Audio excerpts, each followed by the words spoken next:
Welcome back to another We Ourselves video and my continuing commentaries on the Harry Potter movie series. Today, I want to discuss movie number 6, The Half-Blood Prince, and how I feel it was karmic balance for Harry to find Snape's potions book.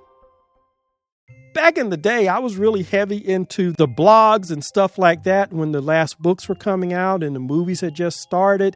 And people were doing all kinds of blogs and stuff in the nature of Harry Potter, even talking about the economy, what Harry would have to do in the last book, what were the Deathly Hallows. I mean, we know about the Horcruxes, but what are these Deathly Hallow things? I was heavy into all those things, but I really don't remember people talking about the Half-Blood Prince in Snape's potions book. Now, for those of you who've watched the movies, one of the puzzling things for you was Half-Blood Prince. And even for those of us who read the book and we were puzzled about it, the book goes in and it tells you what Half-Blood Prince means. It's interesting that the movie doesn't. And I think they didn't do it because they didn't have time.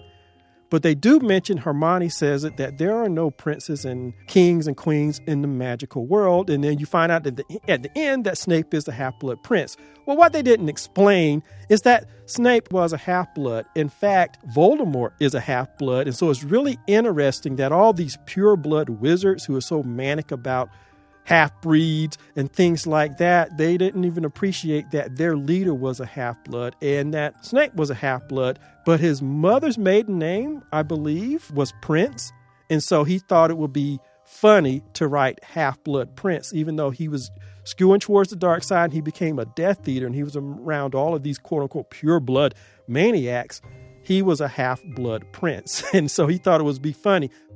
The movie didn't have time to go into that, and I'm not going to really go into that here. What I want to talk about is Snape's potions book, because I think most people miss that it was karmic justice for Harry to get Snape's book, and J.K. Rowling did that on purpose. And you're saying, well, why? Well, follow me really quickly. Harry's mom, as we find out in the movies, and I'm trying to stick to stuff that's in the movies, Harry's mom was an excellent potions student. Probably better than Snape. And the movie goes out of the way to say that, particularly in the 6th movie, when the new guy comes in and he takes over as potions master and Harry ends up taking his class, he talks about Lily and how good she was at magic. Harry's dad was very good at magic. He taught himself how to transform. And there's a whole different video on why Harry's Patronus was a stag.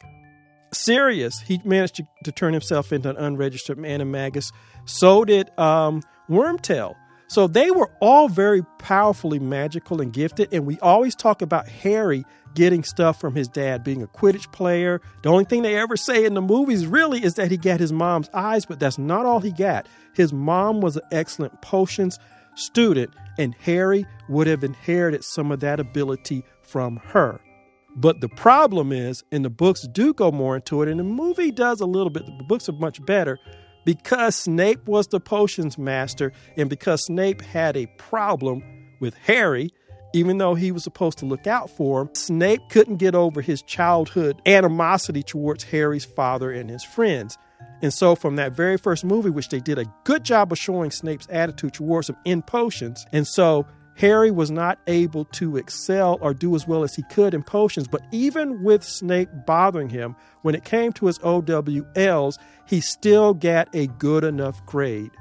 Snape was always riding Harry. He was always messing with Harry so that Harry could not perform his best, and the animosity hurt Harry. And there were even times in the books where Harry completed his assignment perfectly, gave it to Snape, and Snape just accidentally dropped it on the floor so that it shattered. Harry whipped around again. His potion sample lay in pieces on the floor, and Snape was surveying him with a look of gloating pleasure. "Whoops," he said softly.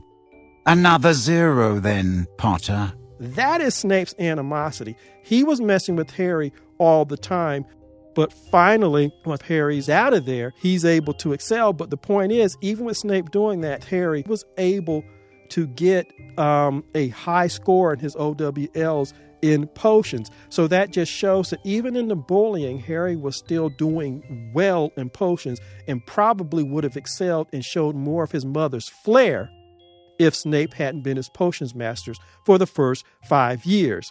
And so to me, it was karmic justice that when Harry finally is free of Snape and he's under Slughorn, and Slughorn's saying it looks like you have a dab of your mom's talent. In the movies, you're meant to take it that, well, he's kind of cheating because he has Snape's book, but it was karmic justice. Why shouldn't he have Snape's book when Snape was going out of his way to throttle Harry's natural ability or inherited ability in potions by being a grown-ass bully to this young boy for 5 years? And so what does J.K. Rowling do? She gives Harry Snape's book. Yet Harry goes a little bit overboard, and he has to hide the book eventually. But at the end of the day, it was karmic justice. And so I just wanted to come and say that because I don't see many people actually mention that aspect of Harry having the Half-Blood Prince's potions book. I think it was wonderful writing. I think it was wonderful for him to have that justice. So anyway, I just thought I'd put that out there. Hope you liked it. Like, subscribe, and share, and I will see you in the next video.